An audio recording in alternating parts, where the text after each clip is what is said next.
नमस्कार मित्रांनो, शुभविवाह मालिकेच्या आजच्या भागामध्ये आता आकाश आणि भूमी गीतांजलीला रिक्वेस्ट करत असतात की प्लीज मॅडम आमचं ऐकून घ्या, आमच्यावर विश्वास ठेवा. आम्हा दोघांनाही माहीत नव्हतं की या बॅगमध्ये कॅश आहे आणि प्लीज असं विचार करू नका. खरं तर आम्ही काही चुकीचं केलेलं नाही आहे. त्यावेळेला मग आता ती म्हणते की म्हणजे ही कॅश तुमची नाही आहे असं म्हणायचं आहे का तुम्हाला? त्यावेळेला मग तो म्हणतो की नाही मॅडम, माझं असं काहीही म्हणणं नाही आहे. माझी कॅश आहे की पण ती आहे कशी याच्यात मला कशी काही कळली नाही. परंतु प्लीज माझ्यावर विश्वास ठेवा. याच्यामध्ये तुम्हाला लाच देण्याचा किंवा काही करण्याचा काहीही प्रयत्न नव्हता. त्यावेळेला मग भूमीही तिला रिक्वेस्ट करते की मॅम प्लीज आमचं ऐकून घ्या. असं काही नाही आहे. खरं तर आम्हाला तुम्हाला लाच वगैरे अजिबात द्यायची नव्हती. आम्ही तुमच्याशी व्यवस्थित बोलण्यासाठी आलो होतो. हा एका लहान मुलीच्या जीवाचा प्रश्न आहे आणि त्यामुळे हे जे काही केस आहे ती नोटीस तुम्ही मागे घ्या आणि आपण सामंजस्याने हा प्रश्न सोडवू असा माझा प्रयत्न होता आणि म्हणूनच आम्ही दोघं तुमच्याशी खरंच मनापासून बोलण्यासाठी आलो होतो मॅम. खरंच विश्वास ठेवा, हे पैसे किंवा लाच देणं असं आमच्या काही मनात नव्हतं. त्यामुळे प्लीज तुम्ही चुकीचा विचार करू नका. त्यावेळेला आता ती म्हणते की मग तुम्हाला दोघांना काय म्हणायचं आहे? ही जी कॅश आहे ती माझी आहे का? किंवा ही कॅश आहे ही तुम्ही आणली, तुमची नाहीच आहे असं म्हणायचं आहे तुम्हाला?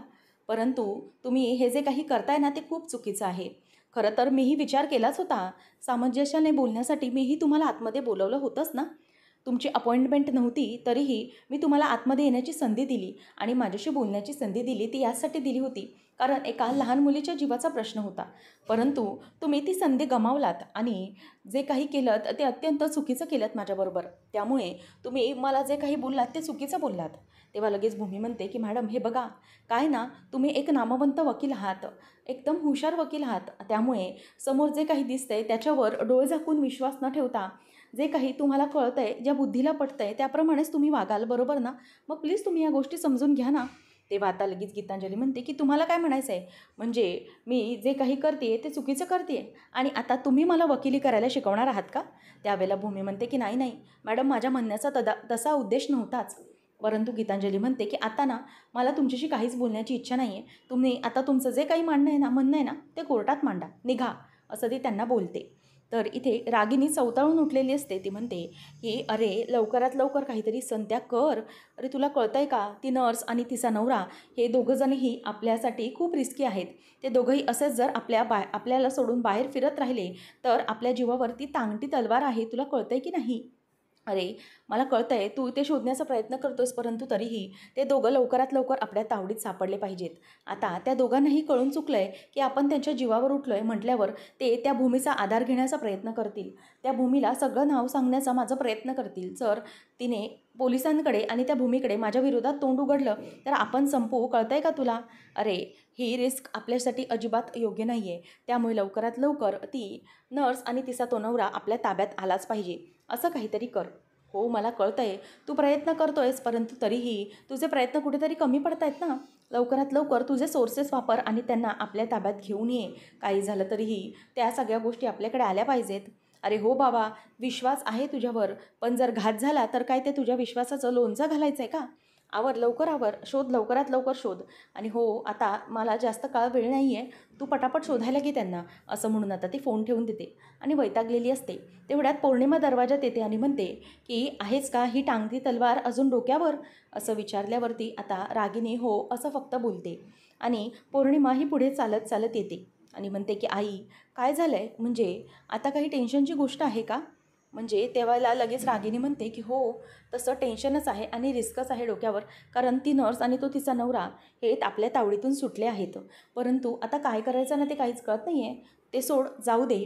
कसं आहे ना, आपल्या या सगळ्या गोष्टींमध्ये रिस्क तर असतेच ना. आपण जे काही करतो त्याच्यामध्ये रिस्क आहेच. परंतु ती भूमी आणि आकाश तिच्या बाळापर्यंत पोचणार नाहीत याची तर व्यवस्था मी तुझ्याजवळ देऊन ठेवली आहे ना. काही झालं तरीही तू त्या अमोलीशी व्यवस्थित कॉन्टॅक्ट ठेव. तेव्हा मग पौर्णिमा म्हणते की हो आई, काही झालं ना तरीही तिच्याशी कॉन्टॅक्ट हा ठेवतेच आहे मी, परंतु मला ना एक प्रश्न पडला आहे. मला कळत नाही आहे हे कसं होणार आहे. त्यावेळेला मग आता रागिनी म्हणते की बोल, कसला प्रश्न, काय झालं आहे? तेव्हा पौर्णिमा म्हणते की आई, आपण पूर्णपणे प्रयत्न करतो आहे की ती अमोली आपल्या त्या म्हणजेच अमोली क्षितिजाला भूमीपर्यंत पोचू देऊ नये. परंतु जर काही झालं आणि भूमीने जर व्यवस्थित मार्ग अवलंबला म्हणजेच भूमी आकाशने ही केस जिंकली तर मात्र मुलगी ही त्यांच्या ताब्यात जाणारच आहे. त्यामुळे मला थोडं भीती वाटते की हे सगळं कसं घडता येईल. तेव्हा मग रागिनी म्हणते की हे बघ, मला तरी एक गोष्ट पटते की काही झालं तरी ती अमोली ही त्या बाळाला त्यांच्यापर्यंत जाऊ देणार नाही. आणि इतका तगडा वकील मी तिला दिला आहे म्हटल्यावर ही अमोली ही जिंकणारच आहे ही केस, आणि भूमीला तिचं बाळ कधीच मिळणार नाही. आता पौर्णिमा म्हणते की आई, परंतु मला एक कळत नाही आहे की नक्की तुम्ही काय करण्याचा प्रयत्न करताय, मला हे समजत नाही आहे. त्या नर्सला तर मिळवायचंच आहे ती मुलीला सांगू नये म्हणून, परंतु आणखी तुमच्या डोक्यामध्ये काय प्लॅन आहे. तेव्हा ती म्हणते की हे बघ, आता सध्या तरी पौर्णिमा तू एकच काम कर की तू ना आता सध्या लक्ष जे ठेवशील की तू सध्या त्या अमोलीकडे लक्ष दे आणि तिचं जे काही आहे ते मन डायव्हर्ट करत राहा. पौर्णिमा म्हणते की हो, आपल्याला एकच डाव खेळून चालणार नाही, सतत सतत काहीतरी डावपेच खेळत राहिले पाहिजेत आणि असे काहीतरी भूमीच्या विरोधात पुरावे त्या गीतांजलीसमोर उभे केले पाहिजेत ना की तिच्याबद्दल तिच्या मनात द्वेष निर्माण होईल आणि भूमीला ती काही करून हरवेलच. मग रागिनी म्हणते की हो, तू म्हणतेस तसं करायलाच हवं आहे, तू त्या अमोलीकडे पूर्णपणे लक्ष दे आणि मी इथे यशपाल आणि त्या नर्सवर लक्ष ठेवते, असं ती आता बोलून दाखवते. त्यानंतर इथे आता जी गीतांजली असते ती म्हणते की एक काम करा भूमी मॅडम, आता तुम्ही इथून निघा, आता ना तुम्हाला काहीच बोलण्याची गरज नाही आहे. तेव्हा ती म्हणते की हे बघा मॅडम, मला कळतं आहे की तुम्हाला सध्या राग आलेला आहे आणि तुमचं राग येणं साहजिक आहे, कारण तुम्हाला असं वाटलं आहे की हे पैसे आम्ही तुम्हाला देऊ केलेत. परंतु सत्य परिस्थिती काहीतरी वेगळीच आहे मॅडम. जेव्हा तुम्हाला पुढे काही काळानंतर कळेल की आम्ही दोघंही बरोबर होतो, तेव्हा तुम्ही आता आमच्याबरोबर जे काही वागलात त्या वागण्याचा ना तुम्हाला पश्चाताप होईल. म्हणूनच मी तुम्हाला प्लीज आताच रिक्वेस्ट करते की तुम्ही माझं ऐकून घ्या, कारण माझ्या मुलीचा प्रश्न आहे. आकाशही म्हणतो की हो मॅडम, इट्स अ रिक्वेस्ट की आपण एकदा बोलूया या बाबतीत, तुम्हालाही पटेल की नक्की कोण खरं आणि कोण खोटं. तेव्हा मग ती म्हणते की आता माझ्याशी तुम्ही बोलण्यात वेळ वाया घालवू नका, त्यापेक्षा तुम्ही एक काम करा ना, जो माझ्या विरोधात उभा राहील असा तगडा वकील तुम्ही शोधा, कारण माझ्या विरोधात उभं राहणं हे कोणालाही जमत नाही. आणि तुम्ही कोणालाही जरी आणून समोर उभं केलं ना तरी एक गोष्ट मात्र नक्की की तुम्हाला मी केस जिंकू देणार नाही. काही केलं तरीही तुम्हाला या केसमध्ये मी हरवणार म्हणजे हरवणारच, आणि त्यासाठी तुम्हाला वकील शोधायला तयारी करावी लागेल ना, ती तुम्ही जाऊन आता करा. इथे माझ्याशी बोलण्यात काहीच फरक पडणार नाही. तेव्हा मग भूमी म्हणते की हे बघा मॅडम, वकिलाची गरज त्याला असते जो खोटा असतो किंवा दुबळा असतो, कारण आईचं जे प्रेम असतं ना त्याला कुठल्याही प्रकारच्या डिग्रीची किंवा कुठल्याही लेबलची गरज नसते. म्हणूनच मी माझ्या बाळाची आई आहे आणि भूमी भूमी आणि आकाशचीच फक्त क्षितिजा असू शकते, हे तुम्हाला मी नक्की सिद्ध करून दाखवेन. आणि ती माझी मुलगी आहे आणि याच्यासाठी मला कोणत्याही पुराव्याची गरज नाही आहे, हे सगळं मी कोर्टात सिद्ध करूच शकते, असं आता भूमी बोलते आणि तिकडून ती आता निघून चाललेली असते. त्याच वेळेला जेव्हा भूमी निघून जाते तेव्हा मात्र इथे गीतांजलीला मोठा दणका बसलेला असतो, कारण भूमीने चक्क समोरूनच तिला चॅलेंज दिलेलं असतं की माझी केस ही मीच लढणार आणि मीच जिंकणार. त्यामुळे इथे आता गीतांजली ही अगदी गप्प बसलेली असते, काय बोलावं हे तिला काहीही कळत नसतं. त्यानंतर आपल्याला पाहायला मिळतं की भूमी आकाश घरी आलेले असतात. आजी म्हणते की मला कळत नाही आहे भूमी आकाश, अरे तुमच्या त्या बॅगमध्ये पैसे आलेच कुठून. तेव्हा आकाश म्हणतो की हो आजी, मलाही ना ते काहीच कळत नाही आहे की माझ्या बॅगमध्ये कसे पैसे आले ते, कारण मी त्या बॅगमध्ये ते दुपटं आणि भूमीचे काही हॉस्पिटलचे पेपर्स वगैरे सगळं काही ठेवलं होतं. मग त्या बॅगमध्ये कशाप्रकारे पैसे आले मला खरंच काही कळलं नाही. हे पैसे कोणी ठेवले असतील. मानसी म्हणते की भाऊजी, म्हणजे तुम्ही ती बॅग अगदी व्यवस्थित घेतली होती ना, मग ते पैसे तिथे ठेवले कोणी. नक्की हा सगळा काय प्रकार झाला आहे. त्यामुळे त्या मॅडमचा पूर्ण गैरसमज झाला आहे. तेव्हा मग आजी म्हणते की अगं हो ना, आपण तर इकडेच होतो. मग मला सांगा भाऊजी की तुम्ही बॅग दुसरीकडे कुठे रस्त्यात थांबला होतात किंवा ठेवली होतीत का, किंवा तुमची बॅग चेंज झाली वगैरे. तेव्हा भूमी आणि आकाश म्हणतात की नाही गं, आम्ही रस्त्यात कुठेच थांबलो नाही, आम्ही इथून घरातून निघालो आणि थेट त्यांच्या ऑफिसमध्येच गेलो, मग नक्की कळलं नाही मध्ये काय झालं ते. त्यावेळेला मग आता लगेच आकाश म्हणतो की हो, एक मिनिट भूमी, माझ्या ना एक गोष्ट लक्षात येते आहे. तेव्हा मग तो म्हणतो की आजी, अगं हे बघ, आम्ही इथे बॅग मी इथे टेबलवर ठेवली होती, डायनिंग टेबलवर, आणि इथे देवाला गाराणं घालण्यासाठी म्हणून आपण सगळेजण आलो होतो. आपले डोळे तर बंद होते, मग नक्की हे सगळं कोणी केलं आहे. भूमी म्हणते की रागिनी आत्या. तेव्हा भूमी तिथे स्पष्ट उभी राहते आणि रागिनीचं नाव घेतल्याबरोबर सगळ्यांनाच धक्का बसतो. आकाश तिच्याकडे येतो आणि म्हणतो की भूमी, अगं हे काय बोलतेस तू, म्हणजे घरात कुठलाही प्रकार झाला, घरात काहीही चुकीचं घडलं की तुला फक्त रागिनी आत्याचंच नाव का बरं सुचतं, म्हणजे तिनेच हे सगळं केलं असं तुला का वाटतं. तेव्हा भूमी म्हणते की आकाश, मला वाटतं कारण या सगळ्या गोष्टी आहेत ना, या मागे रागिनी आत्या असू शकतात याचा मला संशय आहे, कारण त्यावेळेला त्या तिथे होत्या. मग लगेच आकाश म्हणतो की रागिनी आत्याने हे सगळं नसेल केलं, मग मानसी म्हणजे तर आई नसतील तर मग एकच नाव उरतं, ते म्हणजे पौर्णिमा. घरात त्यांच्यानंतर एकच व्यक्ती अशी आहे जी या सगळ्या गोष्टी घडवून आणू शकते, ती म्हणजे पौर्णिमा. तेव्हा आकाश म्हणतो की पौर्णिमा ती हे सगळं कशासाठी करत असेल. भूमी म्हणते की सोप्पं आहे, त्रास देण्यासाठी आपल्याला. मग आता भूमी म्हणते की एक मिनिट आकाश, हे जर सगळं पौर्णिमानेच केलं असेल ना, तर मग ती स्वतःच्या तोंडून सत्य सांगेल. ती स्वतः हे सगळं बोलेल आणि ते सत्य मी तिच्याकडून वधवून घेणार, असं ती बोलून दाखवत असते. आकाश म्हणतो भूमी, पण हे कसं करणार आपण, आणि हे पौर्णिमानेच केलं हे आपल्याला कसं समजणार. तेव्हा भूमी म्हणते की आकाश, हे सगळं मी करते मॅनेज. आणि ती तिच्या डोक्यामध्ये आता पुन्हा एकदा प्लॅनिंग शिजवू लागते. हे सगळं कसं करायचं आहे, काय करायचं आहे, हे आता ती पूर्णपणे आता म्हणते की पौर्णिमाच तिच्या तोंडून सत्य कबूल करणार आहे. आता मानू ही पौर्णिमावर लक्ष ठेवून असते आणि पौर्णिमा ही आल्याबरोबर दोघी पटकन किचनमध्ये गप्पा मारायला सुरुवात करतात आणि मोठमोठ्याने बोलत असतात. तेव्हा मानसी म्हणते की अगं काय सांगतेस ताई, म्हणजे त्यांनी खरंच तुमचं ऐकलं.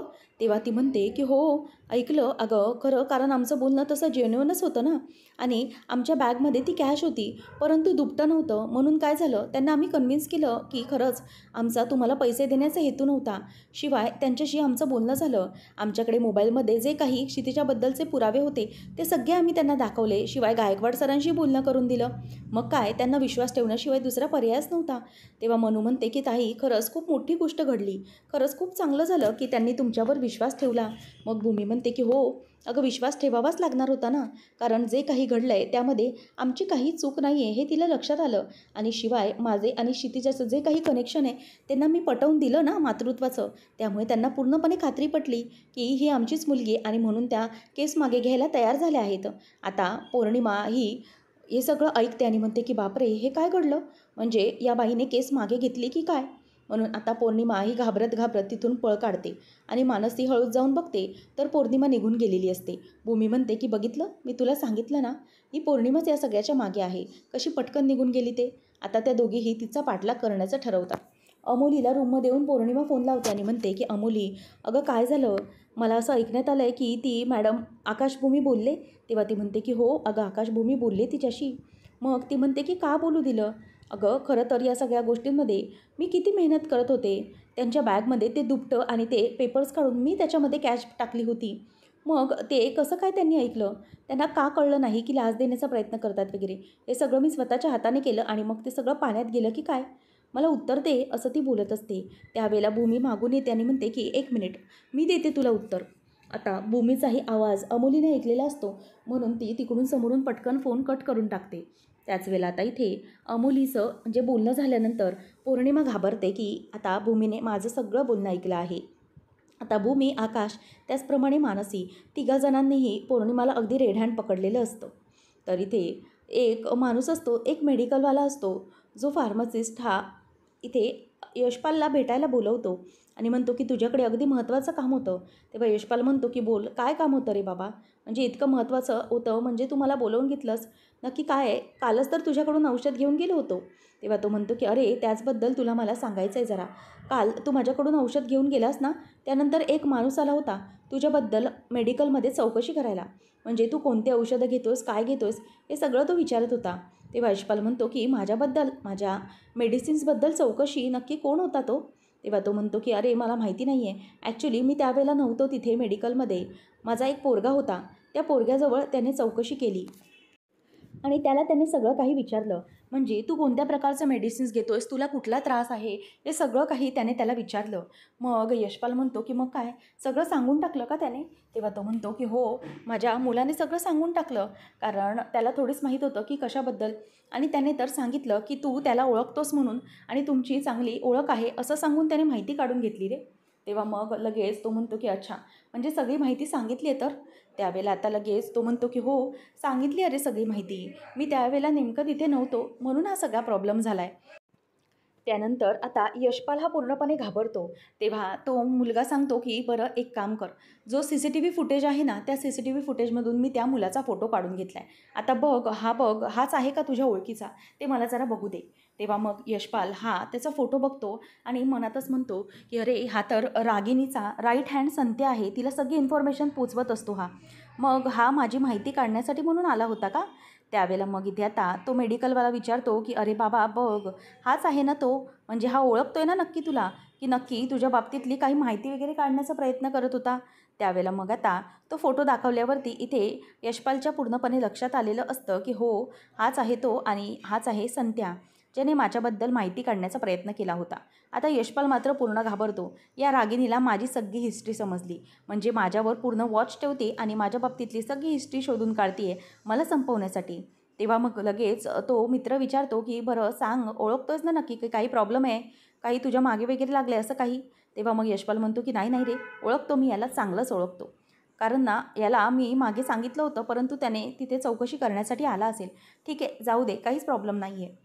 मग आता तो म्हणतो की निघू का मी आता? हेच महत्त्वाचं सांगण्यासाठी तुला बोलवलं होतं. त्यावेळेला यशपाल म्हणतो की हो निघ आता, काहीच प्रॉब्लेम नाही आहे आणि सांगितलंस ते बरं केलंस, असं म्हणून तो त्याला जायला सांगतो. आता यशपाल इथे विचार करत बसतो की नाही, ही रागिनी तर आता डोक्याला ताप होऊन बसली आहे. म्हणजे पैसे तर देण्याचं तिचं कामच नाही आहे, पैसे वगैरे तर देतच नाही आहे, शिवाय माझ्यावर वॉच ठेवते काय? याचा अर्थ असा आहे की माझ्याबद्दल काहीतरी नक्कीच गेम करणार आहे. त्यापेक्षा मला एक चांगला ऑप्शन समोर दिसतोय, तो म्हणजे भूमी. भूमीला सगळं काही सत्य सांगायचं आणि भूमीला सांगितल्यानंतर ती आपणच मला सगळे पैसे देणार, हे तर निश्चित आहे. ती माझ्याकडून मला पैसे हे नक्कीच देऊ शकते. रागिनीकडून जे मिळू शकत नाही ते भूमीकडून नक्कीच मिळू शकेल, असं म्हणून तो आता मनातल्या मनात खूपच खुश होत असतो. आणि मनात म्हणतो की भूमी, आता तुझं सगळं काम संपलं, आता मी तुला सगळं सांगणार आहे, असं म्हणून खुश होत असतो. तर इथे भूमी ही म्हणते की मी सांगते ना तुला, मी देते उत्तर, काय झालं ॲडव्होकेटकडे ते? त्यावेळेला इथे आता पौर्णिमा ही गप्प बसून असते, कारण तिची पूर्ण चोरी पकडली गेलेली असते. त्यामुळे भूमी म्हणते की पौर्णिमा, हे सगळं तू केलं आहेस, म्हणजे आमच्या बॅगमध्ये ते जे काही दुपटं किंवा जे काही सामान होतं त्याच्या जागी कॅश तू भरून ठेवली होतीस. का केलंस तू हे सगळं? मुद्दाम करतेस का आम्हाला त्रास देण्यासाठी? आम्ही आमच्या मुलीला मिळवण्याचा प्रयत्न करतोय आणि तू हे सगळे असे खाचखळगे मध्ये निर्माण करत राहिली आहेस. का करतेस हे सगळं? हे करून तुला काय मिळतंय काय? असं म्हणून आता ती तिच्यावरती ओरडत असते आणि त्याच वेळेला पौर्णिमा गप्प तोंड करून असते. भूमी म्हणते की तू केलेस ना त्याच्यावरनं तुझ्यावर कीव करावीशी वाटते गं. म्हणजे प्रत्येक गोष्टीत तुला अडचण निर्माण करायचीच होती आमच्या. आम्हाला आनंदीत तुला बघवताच येत नाही का कधी? आणि जर आम्ही कधी आनंदी असू तर त्याच्यामध्ये तुला काही ना काहीतरी खडा हा टाकायचाच असतो का? त्यावेळेला आता पौर्णिमाला ती विचारते की बोल ना, तू केलंयस ना सगळं, मला माहीत होतं म्हणून तुझ्या विरोधात सापळा रचला आणि हे बघ, तू स्वतःच्या तोंडूनच मगाशी कबूल केलंस की तू केलंयस सगळं. तेव्हा मग पौर्णिमा रागाने तिचा फोन बेडवर उडवते आणि म्हणते की हो हो, मीच केलं हे सगळं, ऐकलंस ना माझ्या तोंडून, आताही ऐक की मीच केलं आहे सगळं. त्यावेळेला मग आता आकाश म्हणतो की का केलंस हे तू सगळं? तेव्हा ती म्हणते की का केलं आहे, तुम्हाला माहितीच आहे, तुमच्याबद्दल राग जो आहे तो राग हा निर्माण करण्यासाठी, आणखी आणखी तुम्हाला चीड आणण्यासाठी मी हे सगळं केलं आहे आणि मला आनंद मिळतो तुम्हाला असं त्रासामध्ये बघून. तेव्हा मग तुम्हाला जे काही करायचं आहे ते करा. आता तर मी तुम्हाला ओपनली सांगते की मीच तुमच्या मार्गात अडथळे निर्माण करत राहणार. त्यावेळेला मग आकाश म्हणतो की हे बघ पौर्णिमा, करायचं आहे तर आम्ही करायला खूप काही करू शकतो, कळलं ना? परंतु तुला यातच मजा वाटते. अगं तुझं जगणं याच्यात आहे हे आम्हाला चांगलंच कळलं आहे, म्हणूनच आम्ही तुझ्याबद्दल जास्त फार काही विचार करत नाही. तेव्हा मग भूमी म्हणते की हो पौर्णिमा, तू आत्तापर्यंत जे काही छोटं मोठं वागत आली होतीस ना, ते आम्ही सहन करत होतो. आम्हाला माहिती होतं की आमचा जो काही आनंद आहे ना तुला बघवला जात नाही आणि त्याच्यामध्ये तू प्रत्येक वेळेला संकट निर्माण करण्याचा प्रयत्न करतेसच, कारण तुझा स्वभावच तो आहे. कुठल्याही गोष्ट आनंदात असणं हे तुला बघवतच नाही, परंतु जे काही करतेस ना ते खूप चुकीचं करतेस, कळलं ना? तेव्हा मग मानसीही तिच्यावर चिडते की अगं पौर्णिमा, या सगळ्या गोष्टीनंतर तू ताईला उलट साथ दिली पाहिजेस, तर तू तिच्याच विरोधात जाऊन हे सगळं करतेस आणि त्या अमोलीची साथ देतेस. का करतेस असं सगळं तू? काय मिळतंय तुला हे सगळं करून? अगं असला असूया आनंद कसला कामाचा आहे तुझ्या? तेव्हा मग पौर्णिमा म्हणते की हो, आहे हा आनंद माझ्या कामाचा, कारण याच्याने मला खूप आनंद मिळतो आणि जेव्हा जेव्हा भूमी आणि आकाश दोघंजणही दुःखी असतात, त्रासात असतात ना, तो आनंद मला बघायचा असतो आणि तोच आनंद मला बघण्यासाठी मी सतत काही ना काहीतरी करत असते, तडफडत असते आणि किती काही झालं ना तरी तुमची मुलगी तुम्हाला मिळणार नाही. तुम्हाला पुरावे मिळाले परंतु तुमची मुलगी आता तुमच्यापर्यंत नाही. तेव्हा मग भूमी म्हणते की हे बघ पौर्णिमा, तू कितीही प्रयत्न कर परंतु काही ना, कावळ्याच्या सापाने कधीही गाय मरत नसते आणि तेच घडलं आहे. तू प्रयत्न केलेस बरोबर ना? आता तर मला असं वाटतं आहे की आमच्या बाळाला आमच्यापासून दूर ठेवण्याचे प्रयत्नही तुझेच होते, कारण तू हे सगळं करत असशील. तेव्हा भूमीला ती म्हणते की हो, अच्छा, म्हणजे तुला हा आरोप माझ्यावर लावायचा आहे, तर ऐक. हा तोही आरोप खराच आहे. कारण मीच तुझ्या बाळाला तुझ्यापासून लांब केलं होतं. मीच केलं हे सगळं, असं पौर्णिमा बोलून दाखवत असते. तेव्हा भूमी म्हणते की हे बघ, तुझं हे जे काही वागणं बोलणं आहे ना, त्यामुळे आम्हाला फार काही फरक पडणार नाही आहे. तू जे काही वागतेस, बोलतेस ते आमच्यासाठी काही नवीन नाही आहे. त्यामुळे आता तू कितीही प्रयत्न केलेस, परंतु तू जिंकू शकणार नाहीस. तुझा आनंद आहे ना, तो थोड्या वेळापुरता आहे. हा जो असूया आनंद आहे तो फार काळ टिकू शकणार नाही. कारण आम्ही सत्याची बाजूने चालतोय आणि आमची सत्याची बाजू आहे आणि आमची ती मुलगी आहे. त्यामुळे आमच्या मुलीला मिळवण्यासाठी आम्ही काहीही करू शकतो. आणि एक गोष्ट नक्की, तू इतके सगळे प्रयत्न केलेस, त्याने काय झालं? शेवटी किती प्रयत्न झाले तरीही माझी मुलगी ही माझ्यापर्यंतच राहिली ना. पूर्ण प्रयत्न केलेस तिला कुठेतरी ठेवण्याचा, परंतु ती मुलगी ही देवळात होती आणि कुणाला तर पारितोषला सापडली, अत्यंत सुरक्षित घरामध्ये. म्हणजे माझी मुलगी ही अगदी सेफ आहे आणि सुरक्षित आहे हे तर मला कळलं आहे. त्यामुळे मला काहीच त्रास त्याचा होत नाही आहे. शिवाय दुसरी महत्त्वाची गोष्ट ती म्हणजे की माझ्या बाळाला माझंच दूध मिळालं आणि त्यानेच त्याची पोट भरत होतं. तीच भूक त्याची भागत होती. आता या सगळ्या गोष्टी या आणखी काही तुला पटवण्याची गरज नाही आहे. आणि नंतर तू किती पुरावा लपवण्याचा प्रयत्न केलास तरी माझ्यापर्यंत सत्य हे पोचलंस की क्षितिजा ही माझी मुलगी आहे. त्यामुळे तुझे हे असले जे काही प्रयत्न आहेत ना, फोफळ प्रयत्न, ते कधीही यशस्वी होणार नाहीत. कारण तुला ही जी काही गोष्ट घडते ना, ती तुझ्या आनंदासाठी घडते असं तुला वाटत असेल, परंतु असं अजिबात नाही आहे. मी जी काही जिंकते ना, ती माझ्या प्रयत्नाने जिंकते आणि तुझे हे प्रयत्न आम्ही कधीही यशस्वी होऊ देणार नाही. कर तुला जितकं काही करायचं आहे ते, परंतु देवी आई ही आमच्या बाजूने आहे आणि आमची मुलगी ही लवकरात आम्ही मिळवणार. त्याच्यासाठी तुझे हे प्रयत्न काही कामी पडणार नाहीत, असं ती तिला हुनावते आणि तिथून निघून जाते. नंतर आकाश आणि भूमी हे दोघंही देवाकडे हात जोडून असतात. भूमी म्हणते की देवी आई, आई योगेश्वरी, हे सगळं तू काय करतेस? अगं, आमची मुलगी ही आमच्यापर्यंत येण्यासाठी आम्ही किती जीवाची प्रयत्न करतोय, आटापिटा करतोय, परंतु तरीही आमची मुलगी आमच्यापर्यंत येत नाही आहे. तू त्या पौर्णिमेचे प्रयत्न कसे काय यशस्वी ठरवून दिलेस? अगं, तिने आमच्या बॅगमध्ये पैसे भरले त्या ॲडव्होकेटकडे जाताना, तरीही कसं काही तू काही घडवून आणलं नाहीस? इतकं चुकीचं का घडतंय? किती काही झालं तरी आमची मुलगी आम्हाला आणण्यासाठी परत किती प्रयत्न करतोय, परंतु त्यांना यशच मिळत नाही आहे. आता आकाशही म्हणतो की हो देवी आई, आमची क्षितिजा आमच्यापर्यंत लवकरच यावी हे आमचे प्रयत्न आहेत आणि त्याच्यासाठी तू आम्हाला साथ दे. आमच्या प्रत्येक प्रयत्नांमध्ये तू आम्हाला यश दे, जेणेकरून आमच्या सगळ्या गोष्टी या सफळ होतील आणि आमची मुलगी आमच्यापर्यंत लवकरात लवकर परत येईल. असं म्हणून आता भूमी आकाश दोघंजणही तिला हात जोडत असतात आणि देवी योगेश्वरीची आराधना करत तिला गाराणं घालत असतात की लवकर आमची मुलगी परत येऊ दे. पौर्णिमाचे हे जे काही खोटे खोटे प्रयत्न आहेत ना, जे खोटे गुण आहेत, ते सगळे काही संपू दे आणि विनाश होऊन माझी मुलगी माझ्यापर्यंत परत पोचू दे, असं त्यांच्या दोघांचं आता इथे हात जोडून म्हणणं असतं. त्याच वेळेला तिथे आता यशपाल आलेला असतो आणि यशपाल तिथे देवाकडे बघतो आणि भूमीकडे बघतो. त्याच्या लक्षात येतं की भूमी आणि आकाश दोघंही देवापुढे हात जोडत आहेत, कारण त्यांना त्यांची मुलगी लवकर परत हवी आहे. यशपाल हा तिथे गप्प उभा असतो. भूमी आणि आकाशला संकटात असल्याचं तो बघतो आणि त्याच्या लक्षात येतं की हीच ती योग्य वेळ आहे आपलं तोंड उघडण्याची. म्हणून आता यशपाल हा देखील देवीचा आशीर्वाद घेत असतो आणि तितक्यात भूमीचं लक्ष हे त्याच्याकडे जातं. भूमी आकाश त्याच्याकडे बघतात. त्यावेळेला मग भूमी म्हणते की यशपाल काका, तुम्ही? तेव्हा मग तो म्हणतो की हो हो भूमी, खरं तर मला बोलायचं होतं, असं म्हणून आता तो तिथेच बाजूला उभा राहतो. आणि पुढच्या भागामध्ये आपल्याला पाहायला मिळणार आहे की रागिनी ही यशपालला म्हणत असते की एकदा की मी आकाशची ऑफिसमध्ये नोकरी जॉईन केली, म्हणजेच मी ऑफिसमध्ये जॉईन झाले की तुझे सगळे जे काही पैसे आहेत ना, ते हळूहळू तुला करून मिळतील, काळजी करू नकोस. त्यावेळेला यशपाल मात्र गालात हसत असतो आणि गप्प असतो, परंतु ती मनामध्ये म्हणत असते की नाही, काही झालं तरीही यशपाल, तुला ते पैसे द्यायचे असं म्हणते मी, परंतु दुसऱ्या बाजूने तुझा बंदोबस्तही मला केलाच पाहिजे, त्याशिवाय काही खरं नाही. नंतर इथे आकाश आणि भूमी यांचं बोलणं सुरू असतं.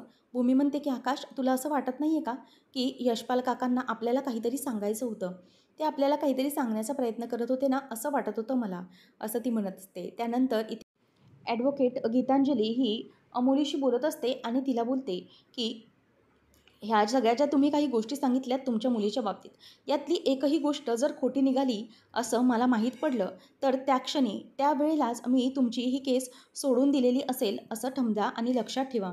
असं म्हटल्यानंतर इथे आता अमोलीला तिच्या बोलण्याचा जबरदस्त धक्का बसतो, कारण तिला सरळ वॉर्निंगच दिलेली असते. कारण कुठेतरी त्या गीतांजलीला वाटत असतं की भूमी आणि आकाश हे खरं बोलत आहेत, म्हणून तिच्यावर अमोलीबरोबर अशी बोलण्याची वेळ आलेली असते. आणि नंतर इथे यशपाल हा काहीतरी चिठ्ठी लिहून ठेवत असतो आणि ती चिठ्ठी एका पुस्तकामध्ये ठेवतो आणि तीच ते बुक असतो तो भूमीला द्यायला येतो आणि भूमीला म्हणतो की भूमी अगदी वेळ काढून आठवणीने वाच बरं हे पुस्तक. त्यावेळेला ती हो असं म्हणते आणि ते पुस्तक उघडायला जाते. तेव्हा तिला त्याच्यामध्ये एक चिठ्ठी सापडते आणि ज्यात यशपालने लिहिलेलं असतं की मला जरा तुझ्याशी महत्त्वाचं बोलायचं आहे. ही चिठ्ठी वाचल्यानंतर भूमीचा पूर्ण संशय खरा होतो की हे जे काही केलं आहे ते सगळं यशपालने मला सांगण्यासाठीच केलेलं आहे. आता यशपाल हा भूमीला सगळं सत्य सांगेल का रागिनीचं हे पाहणं रंजकतेचं ठरणार आहे. अशाच मालिकांच्या अपडेटसाठी आजच आपल्या चॅनलला सबस्क्राईब नक्कीच करा. धन्यवाद.